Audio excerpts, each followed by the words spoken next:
안녕하세요. 행복샷입니다. 오늘은 이번 주 주식시장을 정리해보고 다음 주 시장에 대해서 생각해보는 그런 시간을 가져볼까 합니다. 이번 주 우리 시장은 조금 드라마틱하게 움직였습니다. 12월 1일 날 미국의 트럼프 대통령과 중국의 시진핑 주석이 서로 만나서 미중 무역 전쟁에 대해서 일단 휴전하고 해결의 방법을 모색해보자 이런 뉴스가 나오면서 시장이 조금 괜찮았어요. 그러다가 이제 수요일쯤에는 미국의 국채금리 2년물, 5년물의 금리 차가 역전이 되었다는 이런 뉴스가 전해지면서 투자자들은 앞으로 경기 침체가 다시 오는 것 아니냐 이런 우려가 반영이 되면서 시장이 조금 좋지 않았습니다. 그런데 저 멀리 캐나다에서 중국의 화웨이 상속녀가 미국의 요청으로 체포되었다는 소식이 전해지면서 이런 소식들로 인해서 미중 무역 전쟁이 협상이 잘 진행되지 않지 않을까 이런 우려가 또 확산이 되면서 시장은 좋지 않았어요. 그런데 금요일 날 미국의 트럼프 대통령이 트윗을 날렸습니다. 그래도 미중 무역 전쟁은 잘 해결될 것이라고 본다 이렇게 트윗을 날림으로 인해서 투자자들이 조금 진정이 되었는지 외국인 투자자들이 조금 순매수하면서 그렇게 마무리가 되었습니다. 그런데 이렇게 이제 미중 무역 전쟁 관련해서 투자자들이 많이 헷갈리고 있어요. 또 그에 따라서 시장이 변동성을 띠고 있는데 유럽 증시 같은 경우는 이제 금요일 이렇게 상승으로 마감이 되었습니다. 그런데 유럽 증시가 끝나고 미국 증시가 이렇게 진행이 되었는데 금요일날 미국 증시는 크게 하락하면서 이렇게 마무리가 되었습니다. 왜 이렇게 마무리가 되었는지 보니까 미국의 연방검찰이 여기 잠시 읽어드릴게요. 미국의 연방검찰이 중국 정부와 연계된 해커들의 위법 행위 혐의를 공포한다고 합니다. 그래서 그 미국의 연방검찰이 조사를 해보니까 중국의 정부와 연결된 해커들이 미국의 여러 가지 기술 서비스 제공업체에 침투했고 하여튼 여러 가지 어떤 도둑질을 했다. 그래서 이와 관련한 어떤 자료를 공개하겠다 했는데 아마 일단 금요일날 미국 시장이 하락한 것으로 봐서 우리 시장도 영향을 받을 것 같아요. 이런 이제 자료 공개는 제가 볼 때는 아무래도 미중 무역 협상에서 좀 협상 우위를 쥐고자 하는 미국의 전략이 아닐까 싶기도 해요. 어쨌든 우리 시장은 다음 주에도 미중 무역 협상이 어떻게 진행되어 간다, 또 어떻게 예상되어 간다, 이런 예측에 따라서 시장이 큰 변동성을 가질 것으로 일단 보입니다. 한마디로 다음 주도 조금 피곤할 것 같다, 이 말이죠.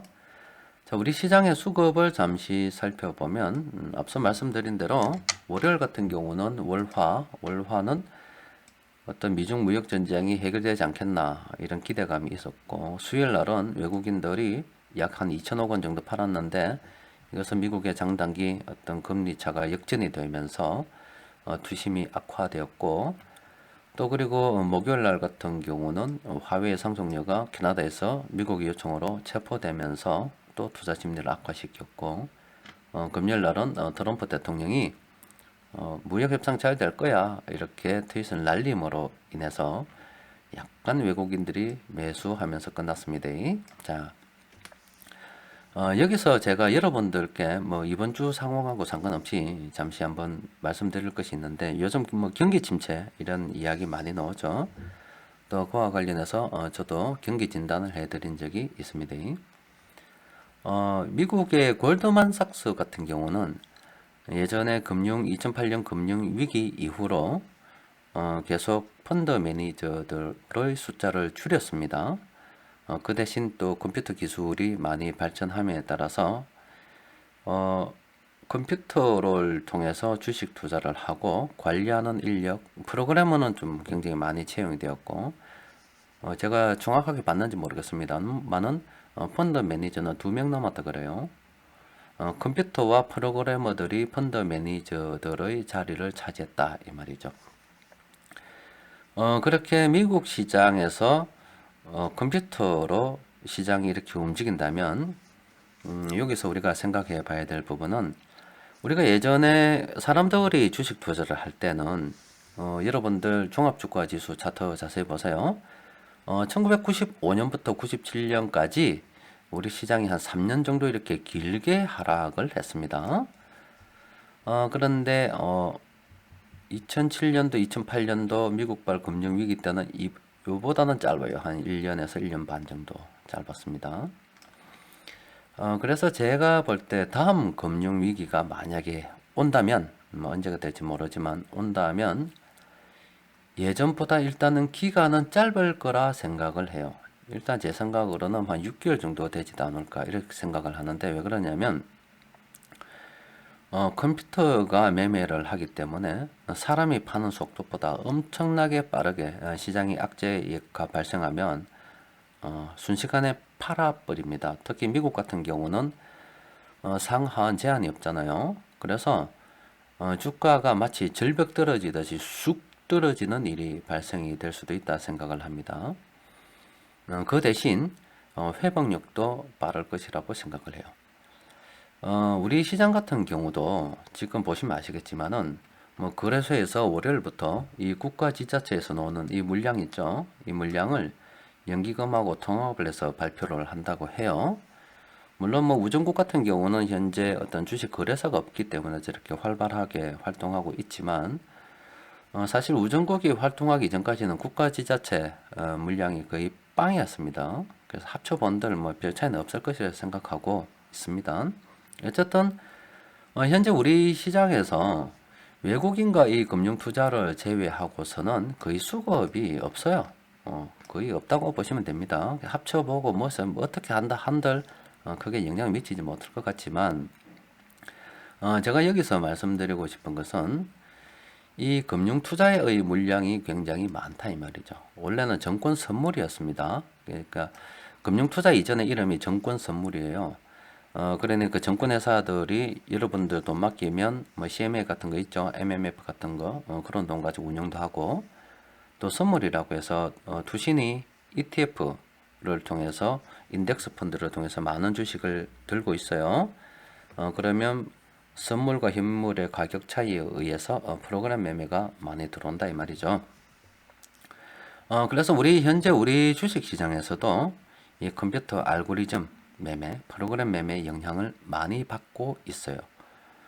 따라서 만일 미국 시장이 안 좋아서 또 우리 시장이 그 영향을 받고 세계 어떤 증시가 어떤 악재로 인해 크게 하락을 한다면 우리 시장 역시 저 프로그램 매매의 영향을 크게 받을 수밖에 없다라고 생각을 하고 있어요. 그래서 만약에 다음에 어떤 악재가 발생해서 시장 영향을 받아 하락한다면 예전과 다르게, 예전에는 이렇게 한 3년간 하락하는 시절도 있었어요. 그리고 2008년 금융위기 때는 한 1년에서 1년 반 정도 이렇게 하락을 했고요. 그런데 다음에는 그보다 짧을 것으로 예상하는 것이, 짧지만 강하게 쫙 찔러 내리듯이 하락을 하고, 또 그때 하락을 하면 또 사람들이 개입을 함으로 인해서 순식간에 급등하는 그런 일이 생길 것 같습니다. 저는 이게 좀 잘 됐다고 보는 것이, 예전에는 이때가 고점이라고 보면 이 고점에서 다시 이렇게 요금이 하락을 했잖아요. 다시 원금 회복하는데 시간이 좀 걸리면 한 4년에서 5년 정도 시간이 이렇게, 아니면 6년 이렇게 한번 고점에서 물렸을 경우에 회복하는 시간이 걸렸다고 한다면, 그리고 2007년도 뭐 이때는 2007년도 한 말점에 고점에서 물려고 2008년도 9년에 저점까지 떨어졌다가 다시 회복해서 10년, 11년 회복하는 데는 예전보다는 이렇게 짧은 시간이 걸렸다 이 말이죠. 그런데 만일 다음 금융위기가 온다면 내가 주식을 들고 있을 때 순간적으로 급락해서 아마 이 하락을 따라잡지 못할 수도 있어요. 분위기를 잘못하게 되면. 그때 다시 주가가 상승해서 원금 회복되는 시간은 예전보다 더 짧을 것 같다는 일단 생각을 합니다. 이게 프로그램이 시장을 움직여서 그런 것이라 저는 생각을 하고 있어요. 저는 이게 잘 됐다고 하는 이유가, 일단은 미처 내가 시장 하락에 대처하지 못한다 하더라도 기다리면 원금 회복되는 시간이 일단 빠를 것이라고 하는 것.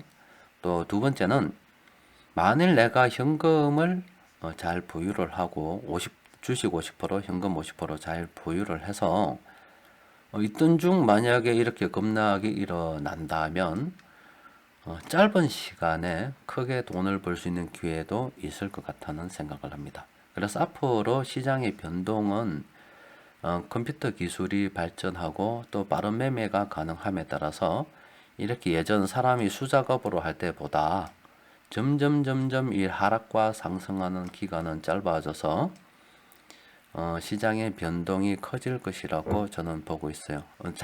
저렇게 또 기본적으로 가는 이유는 저게 바로 돈의 회전과 영향을 미칩니다.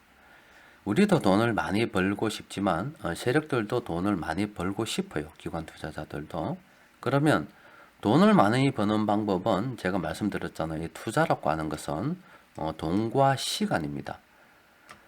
돈이 작은데도 돈을 갖다가 좀 더 많은 효과, 많은 것 같은 효과를 어떻게 보기 위해서는 단타시는 분들 잘 아실 거예요. 회전을 높이면 됩니다. 회전을 높이면 예전에는 이 회전이 몇 년이 걸렸다면 이 회전을 점점 이렇게 단축을 시켜서 회전을 자꾸 단축을 시키면 시킬수록 이 돈은 점점 내가 가진 돈보다 더 크게 느껴진다. 실제 큰 것처럼 돼요. 그러다 보면 짧은 시간에 돈을 더 많이 벌 수 있겠죠. 세력들도 그렇게 돈 벌고 싶은 거예요. 그래서 컴퓨터가 저렇게 시장을 장악하게 되면 저는 오히려 돈 벌기 더 쉬운 환경이 된다고 생각하는 것이 저런 회전이 짧아집니다. 그래서 우리 시장 같은 경우 이야기하다 저까지 갔지만 우리 시장도 지금 현재 뭐 매수 주체가 많아요. 이렇게 이름은 많지만 제가 생각할 때는 우리 시장에서 큰 매수 주체는 외국인과 금융투자 이 두 개밖에 없어요. 두 개밖에 없고 나머지는 다 꽝입니다. 그리고 연기금이 뭐 산다 판다 한들 예전에 연기금이 아닙니다. 아니고 한국 주식 투자 비중을 계속 줄여가는 마당에 연기금이 어떻게 이제 큰 세력이 될 수 있겠어요. 일개 뭐 큰 돈을 굴린다 하지만 시장에서는 예전만큼 영향을 미치지 못하는 그런 세력이 되어버렸어요. 그리고 국가지자체에서 물량이 좀 논다 한들 저건 우정국에서 거래세를 한시적으로 면제해줘 가지고 움직이는 거지. 우정국에서 거래세 낼 때를 생각한다면 국가지자체 매매는 거의 없었습니다. 그래서 우리는 외국인과 금융투자를 계속 관심을 가지고 시장을 봐야 된다는 것. 또 그리고 앞으로는 컴퓨터가 세상을 장악하면 장악할수록 시장을 장악하면 장악할수록 저는 돈 벌기 좀 더 쉬운 환경이 되지 않을까 싶어요. 그래서 저는 만족합니다. 왜냐하면 컴퓨터는 컴퓨터대로 잘하는 부분이 있겠죠. 하지만 저는 컴퓨터가 가진 약점을 충분히 잘 이용할 수 있을 것이라 보고 있어요. 여러분들께서도 제가 지금 드린 말씀 잘 생각을 한번 해보시고요. 또 앞으로 제가 기회가 있으면 또 이와 관련해서 설명을 해드릴게요. 컴퓨터가 지 아무리 잘 나간다 해서 물론 단순 반복에서는 사람을 이길 수도 있고 어느 부분에서 이길 수도 있지만 결국 사람이 만든 겁니다. 사람이 만든 거고 사람은 컴퓨터를 또 이용을 할 수가 있어요. 또 컴퓨터가 사람을 완벽하게 대체할 만큼 현재 발전하지는 않았어요. 잘 생각해 보면 이길 수 있습니다. 자, 이번 주 시장을 잠시 보면은 앞서 말씀드렸듯이 미중 무역 전쟁에 의해서 큰 변동성을 가졌고 시장은 아직 이렇게 횡보하는 상태입니다. 상태이고 다음 주도 역시 이 횡보 틀에서 거기에 벗어나지 않을 것 같아요. 일단 미국에서 전해지는 또 중국에서 전해지는 소식에 따라서 투자자들의 투자 심리가 왔다 갔다 할 것 같이 예상이 됩니다. 그래도 우리가 관심을 가져 봐야 될 것은 이 중형주입니다. 중형주이고 시장에서 이번에 조금 뭐 관심을 가져 봐야 할 종목들은 롯데케미칼 화학주 요즘 바닥주 벗어나서 조금 괜찮아요. 또 포스코, 미래에셋대우, CJ 뭐 이런 종목들 관심을 가지고 살펴볼 필요가 있습니다. 요 지금 현재 나온 종목들 관심을 가지고 한번 살펴볼 필요가 있고요. 현재 세력들이 포트폴리오에 넣고 있는 종목들은 이런 종목들로 추정이 됩니다. GKL 이 카지노 관련주는 최근에 중국하고 관계가 개선이 되면서 수급이 조금 괜찮아요. 이제 앞으로 중국 사람들이 한국으로 다시 들어오면 카지노 다시 괜찮지 않을까 이런 기대 심리가 시장에 조금 반영이 되고 있는 것 같습니다. 그래서 GKL 또 그리고 강원랜드 또 그리고 파라다이스 이 카지노 관련주는 제가 별도로 묶어서 따로 한번 분석을 해드릴게요. 그리고 한국전력을 예전에 제가 한번 분석을 해드린 적이 있죠. 계속 연속으로 뭐 한국전력이 탈원전으로 인해서 적자를 봤잖아요. 적자를 봤는데 최근에 한국전력의 원전 가동률을 보니까 많이 회복이 되었더라고요. 70% 정도 수준인 걸로 제가 봤었는데 아마 내년쯤에는 80% 정도 수준으로 해서 탈원전 정책 이전으로 회복되지 않겠나 뭐 이런 뭐 전망이 있는 것도 봤어요. 그래서 정부에서도 이 탈원전 정책이 뭐 지금 원전에 대체할 만한 여러 가지 어떤 태양광이나 이런 인프라가 깔리지 않았잖아요. 그런 깔리지 않은 상태에서 갑자기 원전을 줄여버리고 또 유가도 계속 이래 좀 오르는 상태에서 전기를 생산하다 보니까 계속 적자가 났습니다. 그래서 한전 국가음 때마다 한전 적자 난다고 이렇게 자꾸 이렇게 태클을 걸리니까 정부에서도 뭐 어쩔 수 없죠. 뭐 탈원전 한다고 해놓고 원전 가동률을 왜 저렇게 높이 올리냐라는 비난을 듣더라도 그래도 돈 손해 보면서 한전을 갖다 계속 적자로 몰아붙이기에는 계속 좀 부담이 있었겠죠. 그래서 말을 번복해서 거짓말 하느냐 아니면 한전을 갖다가 계속 손해를 보느냐 이런 게 돈과 명분에서 저는 제가 볼 때는 돈을 택한 것 같아요. 좀 욕도로 먹더라도 뭐 욕 한두 번 들어본 건 아니고 어쨌든 뭐 한전은 일단은 적자에서 벗어나도록 해야 되겠다 이런 방향이 좀 개입이 되고 있는 게 아닌가 싶어요. 어쨌든 뭐 한전 같은 경우가 이렇게 다시 올라오고 있는 거 보니까 어떤 면에서 보면 한전 같은 경우는 굉장히 좋은 기업이잖아요. 앞으로 전기 없이 어떻게 삽니까? 또 전기차도 계속 이렇게 보급이 된다는데 전기 사용량은 더 늘어날 건데 그래서 한전을 갖다가 사고 싶어 했던 사람들한테는 최근에 탈원전 이슈로 인해서 이렇게 급락했을 때가 굉장히 좋은 추가 매수 또는 신규 매수 시기였다고 볼 수도 있겠죠. 아직도 뭐 한전은 괜찮다고 볼 수가 있겠습니다. 그리고 이번 주 시장의 어떤 이번 주에 들어온 수급을 잠시 보면 의약품, 운송장비, 화학, 전기가스업, 철강금속 이런 쪽으로 시장에 돈이 몰렸고 특히 의약품주에 있어서 셀트리온은 삼성바이오로직스가 거래 정지됨으로 인해서 상대적인 수혜를 조금 보고 있는 것 같기도 해요. 그래서 여기 나오는 종목들은 다 괜찮으니까 여러분들께서도 관심을 가지고 살펴볼 필요가 있겠습니다. 자, 어쨌든 이번 주는 조금 드라마틱한 미중 무역 전쟁으로 인해서 미국의 경기 침체 우려로 인해서 조금 드라마틱한 그런 한 주였고 다음 주도 마찬가지일 것 같습니다. 다음 주도 미중 무역 전쟁으로 인해서 여러 가지 사람들의 전망이 나오고 투자 심리가 엇갈릴 것 같아요. 그래서 다음 주도 여전히 피곤한 한 주가 되지 않을까 싶습니다. 자, 일단 여기까지 오늘은 정리하겠습니다.